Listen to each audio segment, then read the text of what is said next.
ये खसीस और घटिया लोगों की अलामत है। उलमा आपके गुलाम नहीं है, उलमा आपके नौकर नहीं है। अगर आपने उनसे वक्त लिया है, आपने उनसे टाइम लिया है, आपने अपने वक्त पर उन्हें बुलाया है और आप इज्जत अफजाई के तौर पर चंद पैसे दे देते, एहसान नहीं करते आप। अजीब ज़हनियत बना दी कौम के लोगों ने। अपने मजे पर, अपनी ऐशो इशरत पर, अपने इसराफ पर, अपने फजूल खर्चियों पर करोड़ों खर्च कर दो और ये दीनी जलसे, ये प्रोग्राम, ये कॉन्फ्रेंसे, ये फजूल खर्ची होगी साहब। बंद कर दो, इन्हें भी बंद कर दो भाई, कोई मसला नहीं, बंद कर दो।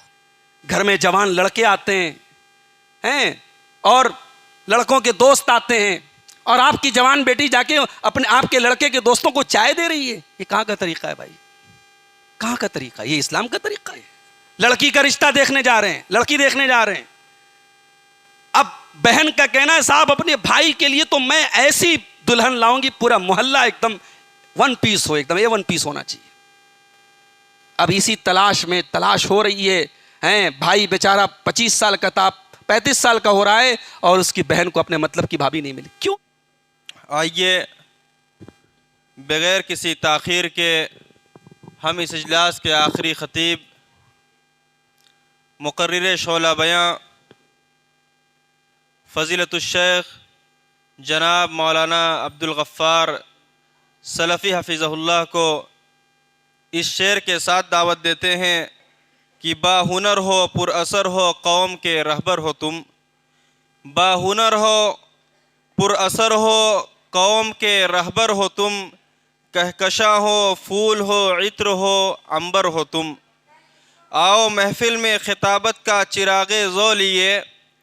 आओ महफ़िल में खिताबत का चिरागे ज़ौ लिए। बाइसे फ़ख्रे चमन हो शमे रोशन तर हो तुम। माइक पर फ़ज़ीलतुश्शैख़ डॉक्टर अब्दुल गफ़्फ़ार सलफ़ी। अल्हम्दुलिल्लाह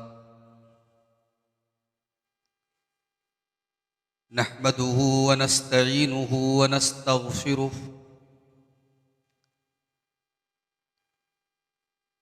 व नऊज़ु बिल्लाहि मिन शुरूरि अनफुसिना व मिन सय्यिआति अअमालिना।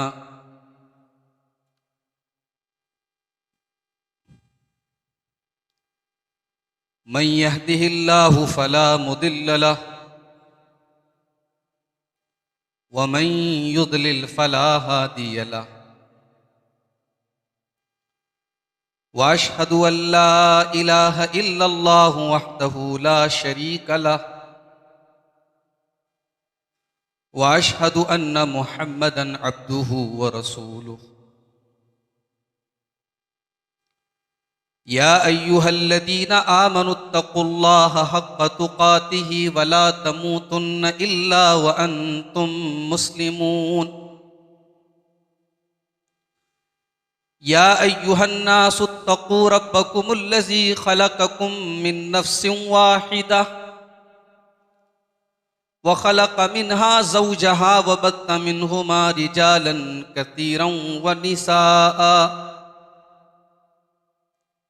वत्तक़ुल्लाहल्लज़ी तसाअलून बिही वल अरहाम इन्नल्लाहा काना अलैकुम रक़ीबा।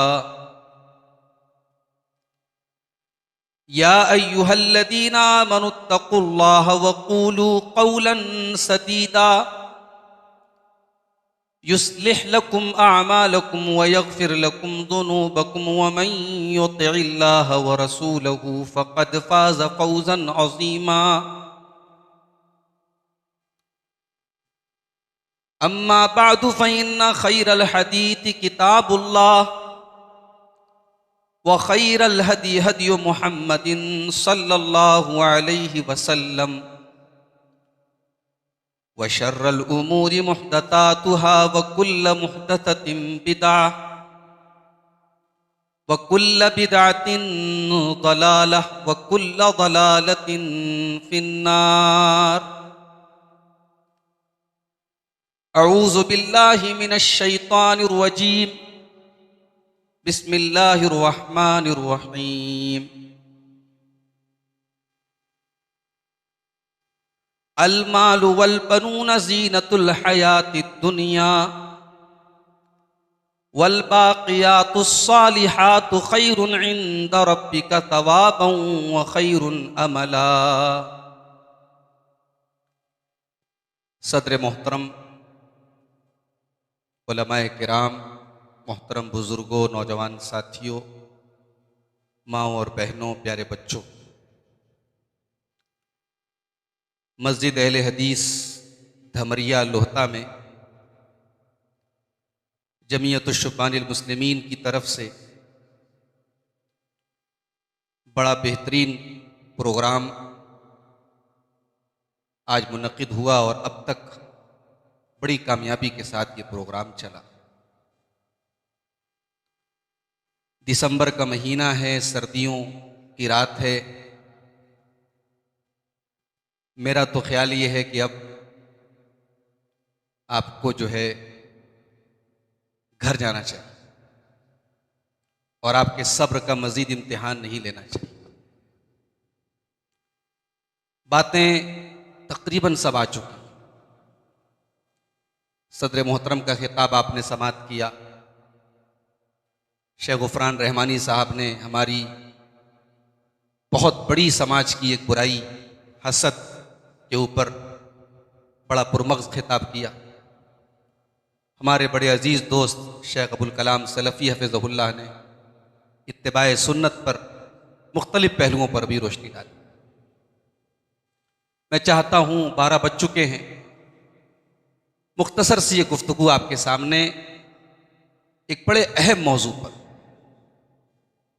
जिस पर इस वक्त मैं समझता हूँ ख़ास तौर से बनारस के माहौल में, हमारे और आपके माहौल में, जिस पर वाकई में गौर करने की ज़रूरत है। हम और आप अक्सर ये शिकायत करते हैं कि साहब हमारे बच्चे बिगड़ रहे, हमारी औलादें नाफरमान हो रही। इसी धमरिया में अभी एक साहब ने बताया कि मौलाना जुआ बहुत खेलते हैं नौजवान, नशाखोरी का रुझान बहुत बढ़ रहा है,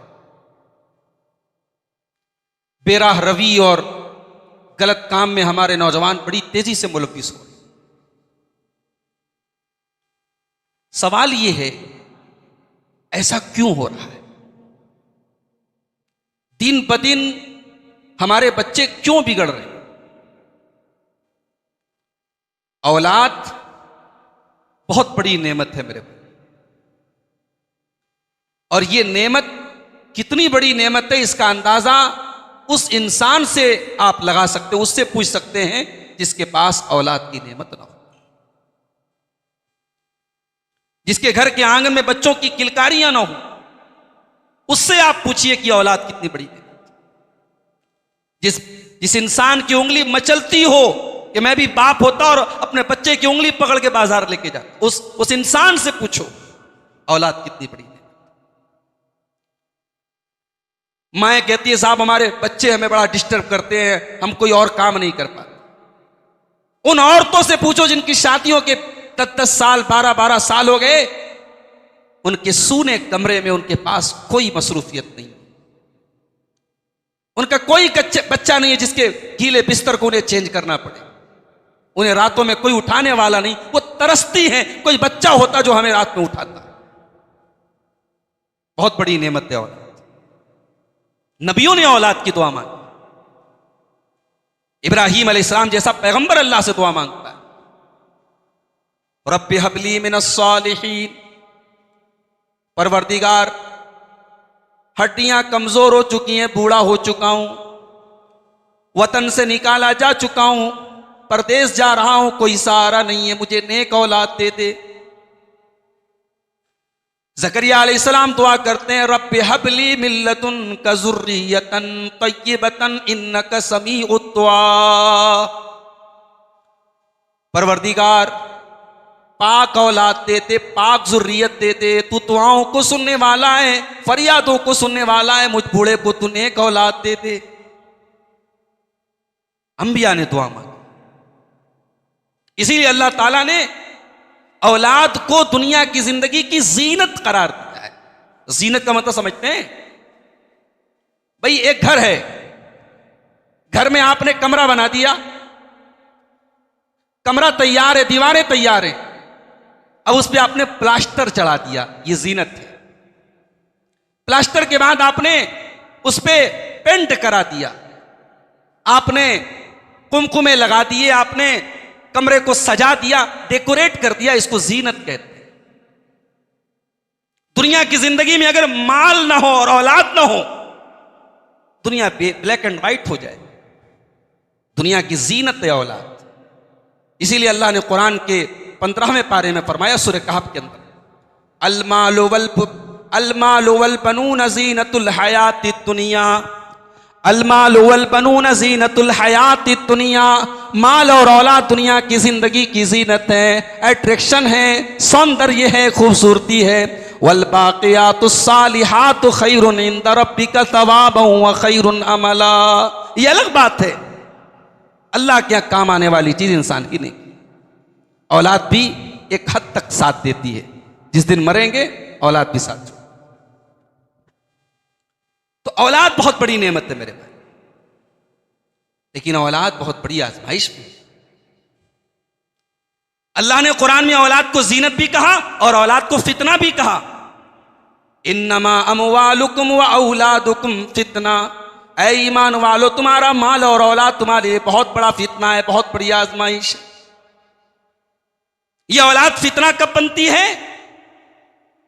जब औलाद के चक्कर में आप अल्लाह को भूल जाएं, औलाद के चक्कर में हराम हलाल भूल जाएं, औलाद के चक्कर में जायज नाजायज भूल जाएं, औलाद की तरबियत से गाफिल हो जाएं, तो यह औलाद बहुत बड़ी आजमाइश आपके लिए। या अय्युहल्लज़ीना आमनू ला तुल्हिकुम अमवालुकुम वला औलादुकुम अन ज़िक्रिल्लाह। ऐ ईमान वालो, तुम्हारा माल और तुम्हारी औलाद तुमको अल्लाह के जिक्र से गाफिल न कर दे। वमन यफ़अल ज़ालिका फ़उलाइका हुमुल ख़ासिरून। और जो ऐसा करेगा वो बहुत बड़ा खसारा होगा। औलाद वालों, ये औलाद आपकी गर्दन पर अल्लाह की तरफ से डाली गई एक जिम्मेदारी है। इसको निभाया तो बहुत अच्छी बात है, नहीं निभाया तो पकड़ोगी अल्लाह। अल्लाह के प्यारे नबी फरमाते हैं, कुल्लुकुम राइयुन व कुल्लुकुम मसऊलुन अन रइयतिही। तुम में से हर इंसान जिम्मेदार है और उसकी जिम्मेदारी के बारे में कल कयामत के दिन हिसाब लिया जाएगा। आदमी से पूछा जाएगा, तेरी औलाद बिगड़ गई, तेरे बच्चे बिगड़ गए, तेरा परिवार बिगड़ गया, तेरी फैमिली बिगड़ गई, तू क्या कर रहा था? इंसान से उसकी फैमिली के बारे में, उसके बच्चों के बारे में पूछा जाएगा।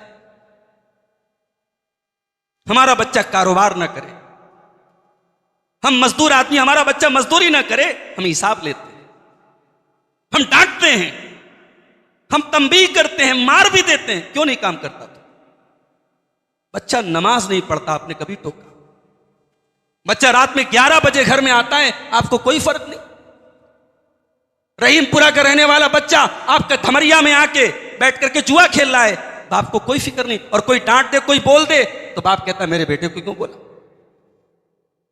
ये तरबियत आपका हक है मेरे भाई। ये औलाद की जिम्मेदारी आपके ऊपर है। औलाद क्या कर रही है आपसे पूछा जाए।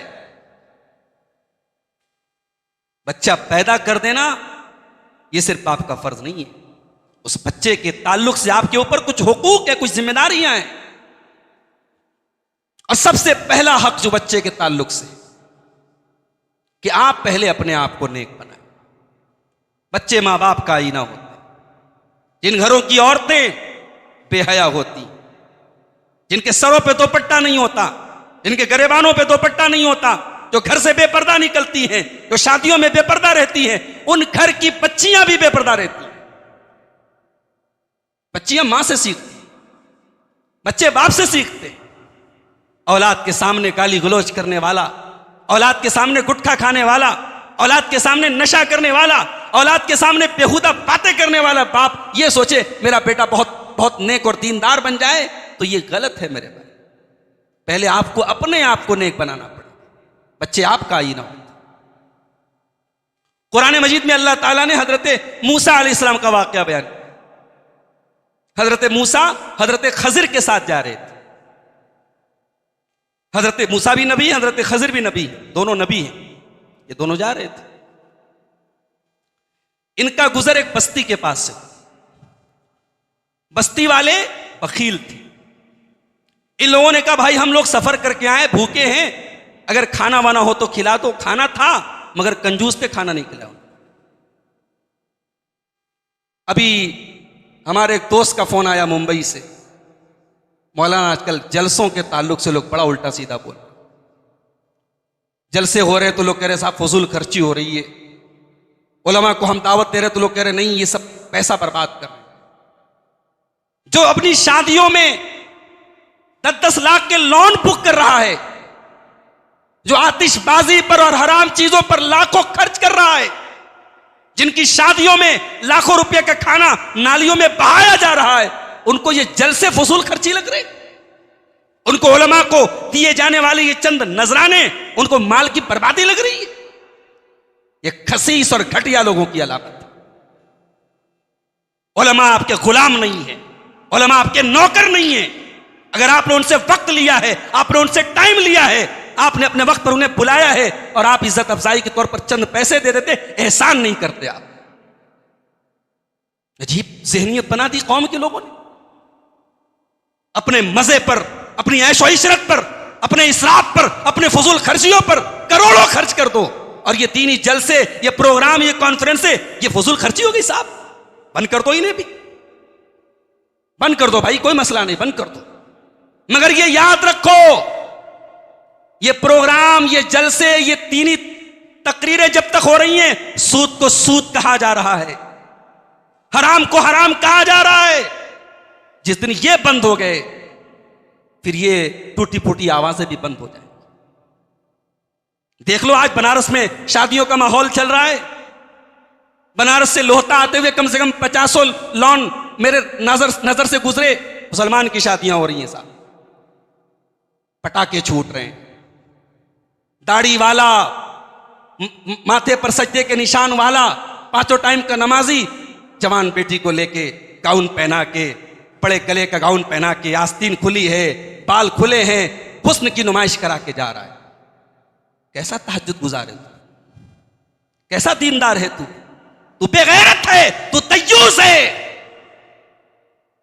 तूने क्या समझा कि तेरा दीन सिर्फ मस्जिद तक महदूद है? शादी में तू गया तो वहां दीन नहीं चलेगा। मोहम्मद रसूलुल्लाह का दीन जिंदगी के हर पहलू पर चलता है मेरे भाई। वो दीन अगर मस्जिद में चलता है तो शादी हाल में भी वो दीन चलेगा। वो दीन अगर मस्जिद में चलता है तो लोहता के मार्केट में भी वही दीन चलेगा। दीन सिर्फ मस्जिद की 4 दीवारी के अंदर नहीं है। दीन एक मुकम्मल निजाम हयात, एक मुकम्मल लाइफ स्टाइल का नाम, एक मुकम्मल तरीके हयात का नाम। शादियों में आज मेरे भाई कितनी हराम चीजें हो रही हैं, बेपर्दगी हो रही है, मर्द और औरत का इख्तिलात हो रहा है, बफे सिस्टम का खाना चल रहा है साहब, खड़े होकर लोग खा रहे, मर्द हजरात भी उसी में प्लेट लाइन लगा के बैठे हैं, औरतें भी गोलगप्पा खा रही। क्या बेशर्मी है, क्या बेगैरती है मेरे भाई। इतनी दौलत है तुम्हारे पास कि 800 लोगों के खाने का इंतजाम है, 400 लोगों का खाना फेंका जाता है। प्लेट में लोगों ने ले लिया, ये ले लिया, वो ले लिया, आधा खाया आधा फेंक दिया। अरे इस कौम के कितने बच्चे आज भूख के तड़प के मर जाते हैं।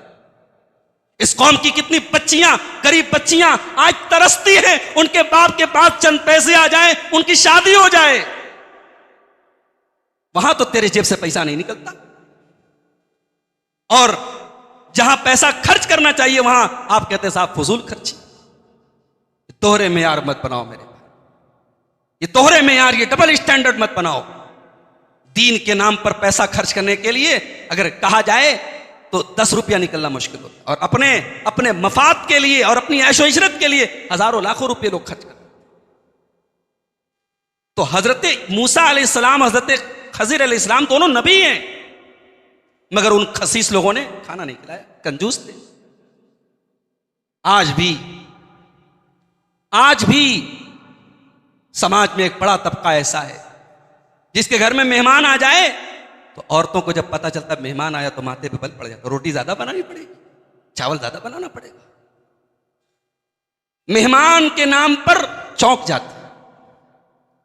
मेरे नबी का दौर देखो मेरे भाई, कच्चे मकानात थे, साहबा छोटे छोटे घर थे, कोई बहुत पैसा नहीं, कोई बहुत दौलत नहीं, कोई लाइफ स्टाइल नहीं, घरों में टाइल्स नहीं, छतों पे झूमर नहीं, घरों में पेंट नहीं, कच्चे मकान, एक मामूली जिंदगी थी उनकी, मगर दिल कितना बड़ा था। मेहमान आया, नबी ने अपने घर में पता लगवाया, है खाने को कुछ? नबी की 9 बीवियां रहती हैं, सबकी तरफ से मैसेज आया, सबकी तरफ से पैगाम आया, अरे अल्लाह के नबी कुछ नहीं आज खाने को, नबी का घर है, खाने को कुछ नहीं है। नबी के घर में मेहमान आए, नबी कैसे बर्दाश्त कर सकते भूखा चला? अल्लाह के नबी ने सहाबा से कहा, है कोई जो मेरे मेहमान को खाना खिलाए? हजरत अबू तलहा खड़े हुए, अल्लाह के रसूल मैं खाना खिलाऊंगा आपके मेहमान। पता नहीं किया घर में क्या बना है, और बना है तो एनफ है कि नहीं मेहमान के लिए? कहा अल्लाह के रसूल आप फिक्र न करें, मैं मेहमान को खाना खिलाऊंगा। घर आए, बीवी से पूछा मेहमान आया है, खाना है क्या? आज की बीवी होती तो 4 बातें सुना देती शौहर, मुझसे पूछे बगैर क्यों मेहमान को लेके आए? मगर वो सहाबा के दौर की औरतें का खाना तो है मगर थोड़ा सा, बच्चों के भर का, हमारे भर का भी खाना नहीं। अब क्या करें? मेहमान को तो ले आया हूं, नबी से वादा कर लिया मेहमान को खाना खिलाना पड़ेगा। एक काम करो, बच्चों को सुला दो और मेहमान को मैं लेके आता हूं। खाने के टाइम प्लेट मेरे सामने भी होगी, मेहमान के सामने भी, लेकिन खाना एक ही प्लेट में होगा। खाने के टाइम तुम चिराग की बत्ती बुझा देना, मेहमान खाना खाएगा, मैं मुंह चलाऊंगा, मेहमान को लगेगा मैं खाना खा रहा हूं, मेहमान का पेट भी भर जाएगा, उसे बुरा भी नहीं लगेगा, और हम नबी के मेहमान को खिलाने का शरफ भी हमें मिल जाएगा। अबू तलहा ने ऐसा ही किया, खुद दोनों मियां बीवी भूखे रहे, बच्चों को भूखा सुला दिया, मेहमान को खाना खिलाया। सुबह हुई, अबू तलहा अल्लाह के नबी के पास आए। अल्लाह के नबी ने कहा, अबू तलहा तुम्हारा और तुम्हारी बीवी का अमल अल्लाह ताला को बहुत पसंद आया, और कुरान में अल्लाह ने आयतें नाजिल कर दी, वयूसिरूना अला अनफुसिहिम वलौ कान बिहिम खसासा। मेरे नबी के सहाबा तो ऐसे अपनी जरूरतों को कुर्बान करके दूसरों की जरूरतों को पूरा करते। एक वो थे और एक ये मूसा अलैहिस्सलाम के दौर के लोग थे, उनको खाना नहीं खिलाया, 2 नबियों को खाना नहीं खिलाया। अब बेचारे थके हारे बैठे, एक मकान की दीवार गिर रही थी, देखा बिल्कुल टेढ़ी हो गई, गिरने वाली। हजरत खजिर को अल्लाह ताला ने आम लोगों के मुकाबले में जिस्मानी एतबार से भी ज्यादा ताकतवर बनाया। वो खड़े हुए, उन्होंने दीवार को अपने हाथ से सीधा किया। एक पैगाम है हमारे नौजवानों के लिए, एक मैसेज है हमारे नौजवानों के लिए कि भाई जिस्म ऐसा हो कि 10 लोगों का काम अकेले कर सके। अब वो जिस्म गुटखा खाने से तो नहीं बनेगा, वो जिस्म रात में 2 बजे तक मोबाइल में लगे रहने से तो नहीं बनेगा, वो हाथों का जिना करके तो नहीं बनेगा, वो नजरों का जिना करके तो वो जिस्म नहीं बनेगा। हजरत खजर ने दीवार को अकेले सीधा कर दिया। हजरत मूसा ने कहा, लौ शीत लत्तखज़्त अलैहि अजरा। का इतने कंजूस लोग थे, हमें खाना तक नहीं खिलाया। अरे आपको दीवार ठीक करना था, बहुत अच्छी बात है, कर देते, मगर कुछ पैसा ले लेते, कुछ उजरत ले लेते, ये हक था आपका। तो हजरत खजर ने क्या जवाब दिया? फरमाया, व अम्मल जिदारु फकान लिगुलामैन यतीमैन फिल मदीना व कान तहतहु कंजुल लहुमा व कान अबूहुमा सालिहा। ऐ मूसा, वो दीवार 2 यतीम बच्चों के मकान की दीवार थी, और दीवार के नीचे उनके बाप ने मरने के पहले खजाना छुपा के रखा था। दीवार गिर जाती, खजाना सामने आ जाता और गांव वाले लूट के लेके चले जाते।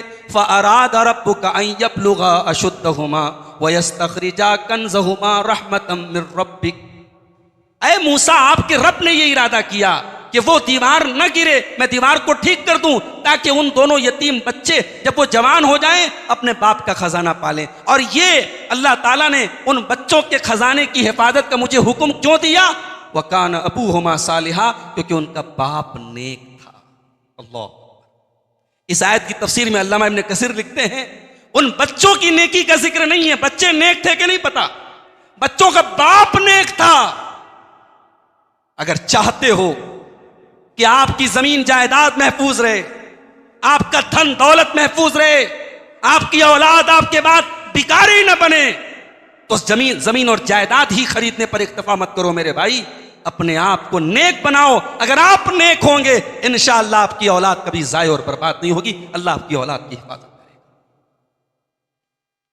तो औलाद की तरबियत करना है, पहले अपने आप को नेक बनाओ। मेरी मां और बहनों, आपकी बेटी फातिमा और मरियम और आयशा का किरदार तब अपनाएगी जब आप उस लायक बनेगी, जब आप पर्दे की पाबंद बनेगी, जब आप दीनदार बनेगी, जब आप महरम गैर महरम का फर्क करेंगे। घर में जवान लड़के आते हैं और लड़कों के दोस्त आते हैं और आपकी जवान बेटी जाके अपने आपके लड़के के दोस्तों को चाय दे रही है। ये कहां का तरीका है? कहां का तरीका? ये इस्लाम का तरीका है? खाला के लड़के आ रहे हैं घर में, मामू के लड़के आ रहे हैं, आपकी जवान बेटियां हैं और आपको कोई फर्क नहीं है, अकेले में कमरे में बैठ के बातें कर रही हैं, कोई पर्दा नहीं है, बेतकल्लुफी की बातें हो रही हैं। अपने मोहल्ले के और गांव के और इलाके के गैर महरम लड़कों से जिस तरीके से अपनी जवान बच्चियों की आप हिफाजत करती हैं, अपने उन रिश्तेदारों से भी अपनी बच्चियों की हिफाजत कीजिए जो उनके लिए गैर महरम। यह पहला सबक याद कर लीजिए तरबियत औलाद का। दूसरा सबक, मैं बस सिर्फ आधा घंटा तकरीर करूंगा, मुझे बहुत तवील गुफ्तगू नहीं करना है, रात ज्यादा हो। दूसरा सबक, औलाद की तरबियत अगर करना है, दूसरा सबक, औलाद को अकीदा सिखाओ मेरे भाई।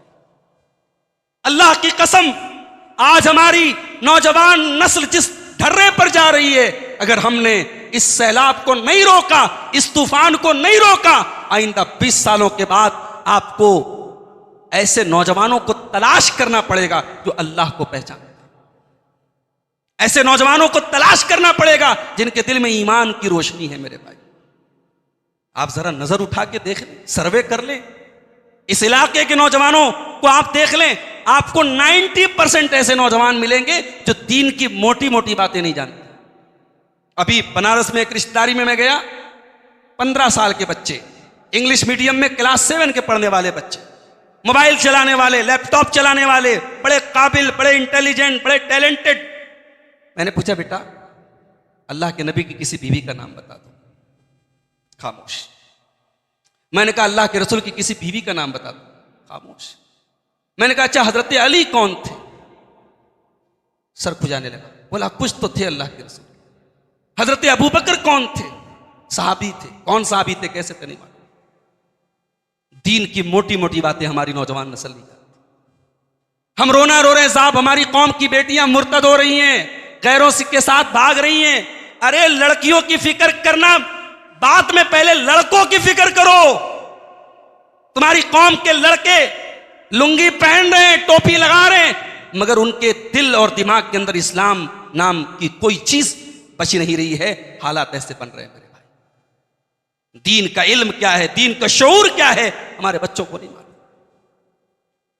अल्लाह के नबी हजरत अब्दुल्ला इब्न अब्बास 10 साल के बच्चे हैं, आपके साथ सवारी पर बैठे हुए, ऊंट पर बैठे हुए।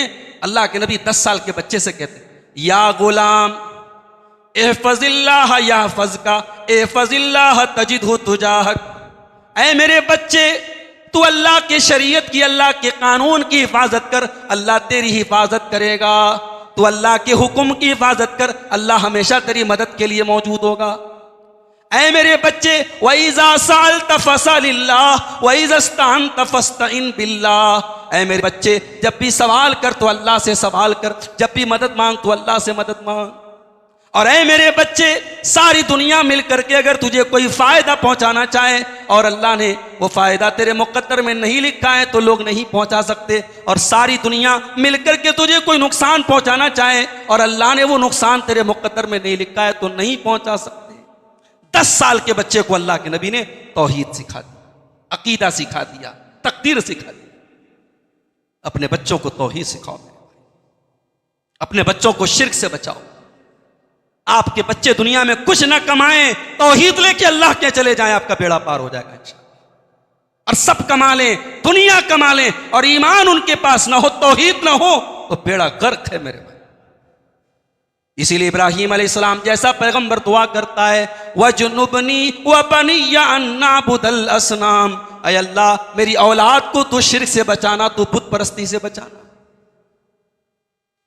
हजरत लुकमान अपने बच्चे से कहते हैं, या बुनैया इन्नहा इन तकु मिस्काल हब्बतिन मिन खरदलिन फतकुन फी सखरतिन औ फिस समावाति फतकुन फी सखरतिन औ फिस समावाति औ फिल अर्दि याति बिहल्लाह। ऐ मेरे बच्चे, एक राई के दाने के बराबर भी अगर तेरा कोई अमल होगा किसी चट्टान के अंदर छुपा हुआ होगा, आसमानों पर कहीं होगा, जमीन पर कहीं होगा। ऐ मेरे बच्चे, अल्लाह तेरे उस अमल को सामने ले आएगा। इन्नल्लाह लतीफुन खबीर, अल्लाह ताला बारीक से बारीक चीज की खबर रखने वाला है। अल्लाह की अजमत, अल्लाह का मकाम, अल्लाह की तौहीद अपने बच्चों को सिखाओ।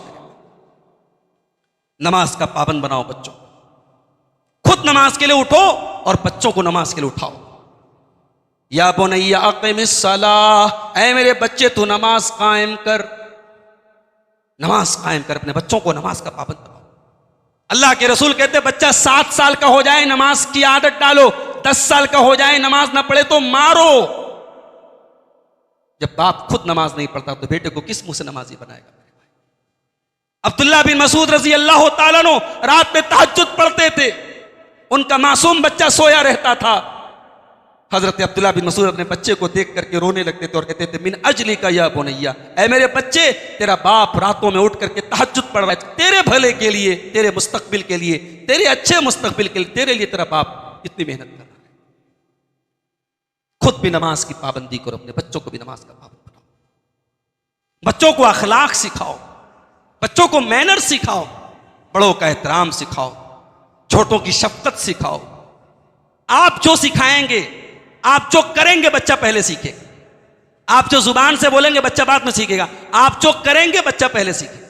अगर आपका अखलाक अच्छा है बच्चा ऑटोमेटिक अखलाक अच्छा सीखेगा। बास घरों में मैंने देखा दादा रात में सूरे मुल्क पढ़ के सोते हैं, 5-6 साल का पोता दादा के साथ सिर्फ सोता है, दादा ने कभी सिखाया नहीं, रटाया नहीं।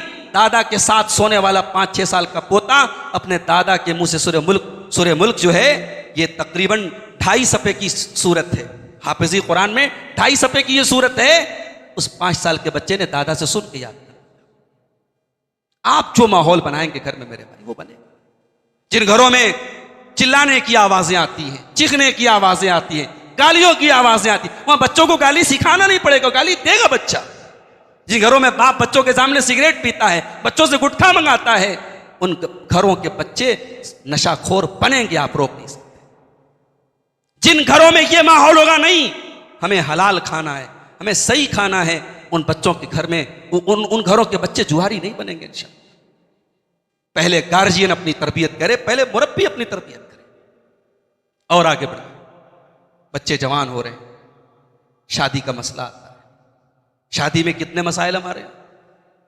लड़की की शादी करना है, अब हमें दामाद कैसा चाहिए साहब? दामाद हमारे स्टेटस का चाहिए। दामाद अगर हमारे स्टेटस का मिल गया, सुभान अल्लाह, क्या बात है, शुरू कर देंगे हम रिश्ते की मामला शुरू कर। चाहे वो शिरकिया अमल करता हो, मज़ारों पे जाके सजदे करता हो, गैरुल्लाह की नजरों न्यास करता हो, सब चलेगा, हमारे लेवल का होना चाहिए। और अगर बेचारा हमारे लेवल से थोड़ा कमजोर है, लाख दीनदार है, तौहीद पर है, रसूल के तरीके पर है, हमें गवारा नहीं। इसी का अपोजिट कर लीजिए, लड़की का रिश्ता देखने जा रहे हैं, लड़की देखने जा रहे हैं। अब बहन का कहना है साहब अपने भाई के लिए तो मैं ऐसी दुल्हन लाऊंगी पूरा मोहल्ला एकदम 1 पीस हो, एकदम A1 पीस होना चाहिए। अब इसी तलाश में तलाश हो रही है, भाई बेचारा 25 साल का था, 35 साल का हो रहा है और उसकी बहन को अपने मतलब की भाभी नहीं मिली। क्यों ये शर्तें लगाते हो मेरे? रिश्ता देख करके औरतें आती, कभी कमेंट सुनिए उनके, लड़की तो बहुत अच्छी थी, थोड़ी हाइट कम थी, इनका बस चले तो ये पकड़ के बढ़ा लो। लड़की बहुत अच्छी थी, थोड़ा सा रंग जो है थोड़ा सा दबा था, इनका बस चले ना तो ये वो खारने वाले उसमें डाल के खार दे उस लड़की को, गोरा कर। क्या भला है मेरे भाई, अल्लाह की बनाई हुई ये सूरत है। मैं कहता हूं रिश्तों में बच्चे जवान हो जाएं, अगर आपके मुनासिब रिश्ता मिल रहा है थोड़ा बहुत कंप्रोमाइज कर लो मेरे भाई, रिश्तों में ताखीर मत करो। ये नबी का फरमान, अल्लाह के प्यारे नबी फरमाते हैं इज़ा खतब इलैकुम मिम्मन तरदौन दीनहु व खुल्क़हु फज़व्विजू, तुम्हारी लड़कियों के लिए जब ऐसा रिश्ता मिल जाए, लड़के का अखलाक अच्छा है, लड़की की दीनदारी अच्छी है, लड़का का दीनदार है, फज़व्विजू, तो जल्दी से अपनी लड़की की शादी कर दो। इल्ला तफ़अलू, अगर ऐसा नहीं करोगे तकुन फितनतन फिल अर्ज़ि व फ़सादुन अरीज़, जमीन में फितना फैलेगा, जमीन में फसाद फैलेगा। ये अल्लाह के रसूल कह रहे हैं, उस दौर में कह रहे हैं जिस दौर में निकाह बड़े आसानी से हो जाता था। जहेज का चक्कर नहीं था, बारात का चक्कर नहीं था, 1 लाख का लॉन नहीं बुक करना था, 700 लोगों के खाने का इंतजाम नहीं करना था, हल्दी की रस्म नहीं थी, मंगनी की रस्म। आज तो साहब शादी के, सिर्फ एक शादी के प्रोग्राम में लाखों का खर्च है। कितने लोग तो कर्जे लेके शादियां करते, और शादी के नाम पे हमारे यहां क्या क्या बलाएं आ रही। अभी मऊ से एक वीडियो आया, मऊ के एक बड़े मुअज्जज घराने की शादी हो रही है साहब। अब वो चूंकि सीरियल वीरियल देख करके अब माहौल तो वही बन रहा है ना। अब साहब हल्दी की रस्म हो रही है, जितने लड़के हैं सब हल्दी के कलर का पीले रंग का कपड़ा पहने। ये हल्दी जो है ना, मैं एक मरतबा इंटरनेट पर सर्च कर रहा था कि हल्दी की रस्म आई कहां से। अब वो एक हजरत अब्दुर्रहमान इब्न औफ के लोग पेश करते हैं कि साहब नबी के दौर में भी हल्दी चलती। वो हल्दी का जिक्र नहीं है, वो कोई खुशबू उस जमाने में औरतें लगाती थी। तो वो जब आदमी शादी करता था, बीवी से मिलता था, तो वो खुशबू कपड़े में लग जाती थी, वो हल्दी नहीं होती थी। हल्दी के बारे में मैंने नेट पर सर्च किया। हल्दी हमारे भारत के कल्चर में, हमारे भारत के हिंदू भाइयों के धार्मिक ग्रंथों में लिखा है कि हल्दी जो है ये बरकत की निशानी, हल्दी उनके यहां शुभ मानी जाती है। तो ये नेक काम की शुरुआत हल्दी से करते हैं, यानी ये टोटली उनकी रस्म हमारे यहां चली आई साहब। और बाकायदा फंक्शन होता है, खाना होता है सैकड़ों लोगों का, और तमाम लड़के लड़कियां जो हैं वो हल्दी रंग का कपड़ा पहने। ये मुसलमान के घर में हो रहा है। और अभी एक और वीडियो आया, मऊ के आगे एक जगह पड़ती है कोपागंज, वहां का आया, मुसलमान की शादी है, बड़े घर की शादी। अब साहब जो बाराती आ रहे हैं, दोनों तरफ से जवान खूबसूरत लड़कियां खड़ी हैं और ट्रे में फूल लेकर के, फूल निछावर और लुंगी पहन के, टोपी लगा के हाजी साहब मुस्कुरा के जा रहे हैं। साहब जन्नत की हूरें तो दुनिया में ही मुझे मिल गई, अल्लाह रहम फरमाए। अभी बस नाच गाना बाकी है, वो भी दूसरी जगहों पर तो वो भी हो रहा है। बनारस की शादियां सादी होती थी, सिंपल होती थी। हमारे यहाँ लोग मिसाल देते थे साहब बनारस में जहेज भी है तो बड़ा मामूली है, गरीब आदमी भी दे देता है आसानी से। अब सब खत्म हो गया। सादगी नाम की जो चिड़िया थी वो उड़ गई। एक साहब की शादी थी, अब वो बड़े घर में उन्होंने शादी की, तो लड़के वालों ने कहा साहब हम बारात लेके आएंगे तो हमारे लेवल का लॉन होना चाहिए। तो बनारस में सारनाथ के रास्ते में एक लॉन है, पता लगा 8 लाख रुपए का वो लॉन। 8 लाख रुपए उसने कभी अपनी जिंदगी में किसी मस्जिद में चंदा नहीं दिया।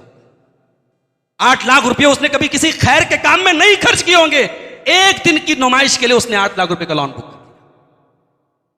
बड़े बड़े होटलों में, बनारस के बड़े बड़े 5 स्टार होटलों में लोग शादियां करते हैं, एक एक प्लेट खाने की कीमत लोग बताते हैं 1-1 हजार रुपये, 2-2 हजार रुपये। और वो खाना आदमी पूरा खा भी नहीं पाता, आधा खाता आधा फेंक देता है। जिस पैसे से न जाने कितने गरीब बच्चों की तालीम का इंतजाम हो जाए, जिस पैसे से न जाने कितनी गरीब बेटियों की शादी हो जाए। आज माल का जिया नहीं हो रहा है, माल की बर्बादी नहीं हो रही। मेरे भाइयों, शादियों के सिलसिले में अल्लाह से डरो, अपने बच्चों के सिलसिले में अल्लाह से डरो। ये सहाबा का दौर नहीं है, ये ताबईन का दौर नहीं है। बच्चे वक्त के पहले जवान हो रहे हैं और आपने वक्त पर शादी नहीं की। मोबाइल मौजूद है, इंटरनेट मौजूद है, सोशल मीडिया मौजूद है। अब के बच्चे और बच्चियों को बिगाड़ने और उनको बहकाने के हजारों रास्ते मौजूद हैं, आप नहीं रोक पाए। शादी करो अपने बच्चों के वक्त पर, और आप जब बच्चों की वक्त पर शादी करेंगे आप महसूस करेंगे बहुत सारे मसले हल हो जाएंगे, बहुत सारी परेशानियां खत्म हो जाएंगी, बहुत सारे फितने खत्म हो जाएंगे। 30-30 साल में लड़कियों की शादी हो रही है, 35-35 साल के लड़कों की शादी हो रही है। शादी में ताखीर न करें, शादी वक्त पर करें। इसी तरीके से औलाद की तरबियत में बहुत अहम चीज ये है कि औलाद के दरमियान आप इंसाफ करें। यह तो मुमकिन है कि किसी एक बच्चे से आपको मोहब्बत ज्यादा है, वो तो नेचुरल बात है। किसी को छोटे वाले लड़के से ज्यादा मोहब्बत है, किसी को बड़े लड़के से ज्यादा मोहब्बत, वो हो सकता है। मगर आप जब औलाद को कुछ देंगे तो आप ना इंसाफी नहीं कर सकते। हमारे यहां यह भी चलन चलता है साहब, बच्चे से नाराज हो गए, अब लिख दिया इसका मेरी जायदाद से कोई ताल्लुक। तुझे किसने हक दिया? अपनी जायदाद और अपने तरके से अपनी औलाद को महरूम करने वाले जालिम हैं, अल्लाह क्या उनको हिसाब देना पड़ेगा। औलाद जितने भी नाफरमान हो जाए, आपको लादावा करने का अपनी औलाद को कोई हक नहीं। वो आपकी जायदाद और आपके तरके का शरीयत ने वारिस बनाया है, आपने नहीं बनाया, अल्लाह ने वारिस बनाया। जिंदगी में लोग देते हैं, एक बेटे को ज्यादा दे दिया। अभी आजकल मैंने एक मजमून भी लिखा था फेसबुक पर, आप लोगों ने शायद पढ़ा भी हो, पढ़ने वालों ने पढ़ा होगा। हमेशा हम लोग तकरीर में सुनते साहब औलाद बड़ी नाफरमान होती है, माँ बाप की आंखों में आंसू लाती है, औलाद नाफरमान होती है यकीनन, मगर बहुत सारे केस ऐसे भी हैं जहां वालिदैन जालिम होते हैं और औलाद मजलूम होती है। अभी बिहार के एक सफर में एक आदमी मिला, 5 भाई हैं, सब अलग अलग रहते हैं। छोटा वाला भाई अपने बाप के साथ रहता है, बाप के पास लाखों के खेत हैं, जमीन है, जायदाद है, प्रॉपर्टी है। बाप एक पैसा दूसरे बच्चों को नहीं देता, सारी जो भी आमदनी होती है छोटे बच्चे को देता है। बड़े बच्चे को बेटियों की शादी करना है और जरूरी काम है, वो कर्जे लेके पूरा कर रहा है। वो मुझे बता रहा था और रो रहा था, हमने औलाद की आंखों में आंसू देखे जो माँ बाप की वजह से बह रहे हैं। हर केस में औलाद जालिम नहीं होती, बहुत सारे केस में माँ बाप भी जालिम होते। खबरदार, औलाद के साथ जुल्म मत करो, औलाद के साथ इंसाफ करो। नबी अकरम के पास एक सहाबी आए, हजरत बशीर रजी अल्लाह तआला अन्हु, कहा अल्लाह के नबी, मैं अपने बेटे नोमान को एक जमीन देना चाहता हूं, एक बाग देना चाहता हूं, और मैं चाहता हूं इस हिबा पर मैं आपको गवाह बना दूं, क्या आप गवाही देंगे अल्लाह के नबी? आपने फरमाया और भी बच्चे हैं, अलग अवलदुन, और भी बच्चे? कहा कि हाँ। आपने कहा सबको दिया है? कहा सबको नहीं दिया है। आपने फरमाया ला तुशहिदनी अला जऊ, मुझे इस जुल्म के ऊपर गवाह मत बनाओ। एक रिवायत में ये अल्फाज है, इत्तकुल्लाह वादिलू बैना औलादिकुम, अल्लाह से डरो और अपनी औलाद के दरमियान इंसाफ करो। अगर एक बेटे को दे रहे हो तो सबको दो। और जहां औलाद के साथ ना इंसाफी होती है, वहां अभी शेख गुफरान साहब ने हसद पर तकरीर की ना, हसद पर तकरीर की, बहुत अच्छी बात है, लेकिन हसद का रीजन क्या है उस पर भी हमें गौर करने की। हसद का एक रीजन यह भी होता है, भाइयों के दरमियान हसद कब पैदा होता है? जब मां बाप एक की तरफ ज्यादा झुकने लगते हैं। भाई मोहब्बत है, दिल में रखो, जाहिर करोगे कि एक को मैं ज्यादा चाहता हूं तो दूसरे भाई के अंदर उस भाई के लिए हसद पैदा होगा, नेचुरल बात। भाई याकूब अलैहिस्सलाम नबी थे ना, उनके बेटे नबी के बेटे थे ना, कोई मामूली बेटे तो नहीं थे। मगर याकूब अलैहिस्सलाम हजरत यूसुफ से इतनी मोहब्बत करते थे कि बाकी हजरत यूसुफ और उनके भाई से इतनी मोहब्बत करते थे कि बाकी 10 भाइयों को लगा यार हमारी कोई वैल्यू नहीं, हम लोग 10 भाई एक माँ से, हमें हमारा बाप उतना नहीं चाहता है जितना इन दोनों भाइयों को चाहता है। एक काम करो, काम खत्म कर दो यूसुफ अलैहिस्सलाम। यानी भाई भाई को कत्ल करने पर आमादा हो गया, सिर्फ इस बाप की एक, हम हजरत याकूब एक पैगंबर थे, हम उनकी शान में कोई ऐसी बात नहीं बोल सकते, लेकिन उलमा ने लिखा है इस आयत की तफसीर में कि हजरत याकूब अलैहिस्सलाम ने मोहब्बत के इजहार में दिखा दिया, जता दिया कि हमें इससे ज्यादा मोहब्बत। ऐसा नहीं करना चाहिए। अगर किसी बेटे से मोहब्बत आपको ज्यादा है भी, आप जाहिर मत कीजिए, दूसरे बेटों के सामने जाहिर करेंगे तो हसद पैदा। औलाद की तरबियत के सिलसिले में एक आखिरी बात मेरे भाई, दुआ किया करो अल्लाह से, औलाद को अच्छी तालीम दो, अच्छा सलीका सिखाओ, बेटियों को अच्छी तालीम दो, और सबके बाद दुआ किया, इसलिए कि दिल फेरने वाला अल्लाह है। क्या नूह अलैहिस्सलाम ने अपने बेटे की तरबियत खराब की थी? नहीं, नूह तो पैगंबर थे, बहुत अच्छी तरबियत की थी, मगर बेटे को बिगड़ने से नहीं बचा पाए। उनकी आंखों के सामने उनका बेटा डूब गया और वो नहीं बचा पाए, इसलिए दुआ किया। और 2 दुआएं मैं आपको सिखा रहा हूं, इसको याद करें। एक दुआ तो कुरान के 26वें पारे में सूरह अहकाफ में अल्लाह ने सिखाई। जिन लोगों की उम्र 40 साल की होगी वो ये दुआ याद करें। 40 पार वालों के लिए ये दुआ कुरान में सिखाई, रब्बि औज़िनी अन अशकुरा नेमतकल्लती अनअमता अलैया व अला वालिदैया। ऐ मेरे परवरदिगार, तू मुझे तौफीक दे, मैं तेरी नेमतों का शुक्र अदा करूं जो नेमतें तूने मुझको दी और मेरे माँ बाप को दी। इंसान जब 40 साल का होता है ना, तो इस उम्मत की एवरेज उम्र 60 से 70 साल है। 40 साल के हो गए तो समझो अब तुम 2/3 जिंदगी तो तुम्हारी गुजर गई। जिंदगी का गोल्डन पीरियड तो तुम्हारा गुजर गया, जवानी गुजर गई, बचपन गुजर गया, अब तो अधेड़ हो रहे हो, अब बाल धीरे धीरे पक रहा है, अब हड्डी कमजोर हो रही है, अब लंगड़ा बुखार तुमको पहले पकड़ेगा। 40 के पार तुम जा रहे हो। अजीब बुखार आजकल चला है, लंगड़ा बुखार।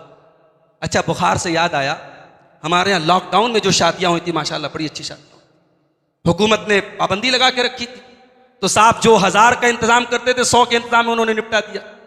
जिन शादियों पे 1 लाख का खर्च होता था वो 10,000 में शादी हो गई। इसका मतलब कि इस कौम को अपनी शादी सिंपल कराने के लिए लॉकडाउन का इंतजार है। अल्लाह रहम फरमाए, अगर लॉकडाउन में वो सिंपल शादियां हो सकती थी तो आम हालात में भी हो सकती। तो 40 के जो पार हो जाए वो ये दुआ करे कि अल्लाह, जो नेमत तूने मुझे दी और मेरे माँ बाप को दी, उस नेमत पर मैं तेरा शुक्रिया अदा करता हूं, मुझे तौफीक दे। वअन आमल सालिहन व अस्लिह ली फी ज़ुर्रियती, और अय अल्लाह मेरी औलाद की तू इस्लाह फरमा दे, मेरी औलाद को तू नेक बना दे। 40 साल वाला होगा तो औलाद वाला भी होगा, तो औलाद को नेक बना दे। वअन आमल सालिहन तर्जा, और ऐ अल्लाह तू मुझे तौफीक दे, मैं ऐसा अमल करूं जिससे तू राजी हो जाए।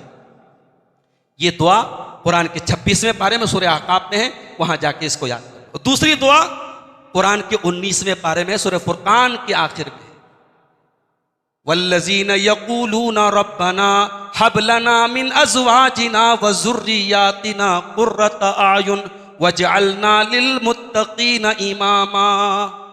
ऐ परवरदिगार, हमारे बीवी बच्चों को हमारी आंखों की ठंडक बना दे और हमें मुत्तकियों का इमाम बना दे। बीवी ऐसी बना दे जो आंखों की ठंडक बन जाए, दिल का सुकून बन जाए। फजर में मैं ना उठूं तो मेरी बीवी उठाए, मैं नमाज के टाइम सोया रहूं तो मेरी बीवी उठाए, मैं कोई गलत काम करूं तो मेरी बीवी टोके। ऐसी बीवी दे दे। और मेरे बच्चों को ऐसा बना दे अल्लाह, फजर में जाऊं तो मुझसे पहले मेरा बच्चा पहुंच जाए। मैं सदका करने के बारे में सोचूं, मुझसे पहले मेरा बच्चा सदका कर दे। मैं हज करने के बारे में सोचूं, मेरा बच्चा मुझसे पहले मेरा हज का फॉर्म भरवा दे। ये ऐसी औलाद दे दे जो मेरी आंखों की ठंडक बन जाए। औलाद के लिए दुआ किया करो। नबियों ने दुआ की। इब्राहिम अलैहिस्सलाम दुआ किया करते थे, रब्बि जअलनी मुकीमस्सलाति व मिन ज़ुर्रियती, ऐ परवरदिगार मुझे नमाज का पाबंद बना दे, मेरी औलाद को भी नमाज का पाबंद बना दे। तो मेरे भाइयों ये दुआएं याद करो। और यही आखिरी सबक मैं देना चाहूँ, समाज को सुधारना है तो हमें तरबियत पर तवज्जो देनी पड़ेगी। हम नौजवानों को जितना भी डांटते फटकार लें, ये नौजवान हैं आपके अंडर में। अगर बाप अपने उस बेटे को जो काम नहीं करता है उसे डांट के फटकार के उसे काम करवा सकता है। अगर दुनिया के कामों में अपने बच्चों पर हम सख्ती कर सकते हैं तो दीन के कामों पर भी सख्ती कर सकते हैं। औलाद आपको अगर प्यारी है तो जहन्नम की आग से अपनी औलाद को बचाने का इंतजाम कीजिए। अल्लाह ने फरमाया, कू अनफुसकुम व अहलीकुम नारा, अपने आप को और अपने घर वालों को जहन्नम की आग से बचाओ। दुनिया की आग में हम अपने बच्चों को जलता हुआ नहीं देख सकते। अरे हमारे बच्चों को खरोंच आ जाए, बास कमजोर दिल की जो माएँ होती है ना, बच्चे का खाली सर फट जाए, बच्चे को खून बहने लगे, माँ बेहोश हो जाती है, माँ रोने लगती है। बाप को पता लगे, बाप जो घबरा जाता है। इतनी मोहब्बत करते अपनी औलाद से मेरे भाई।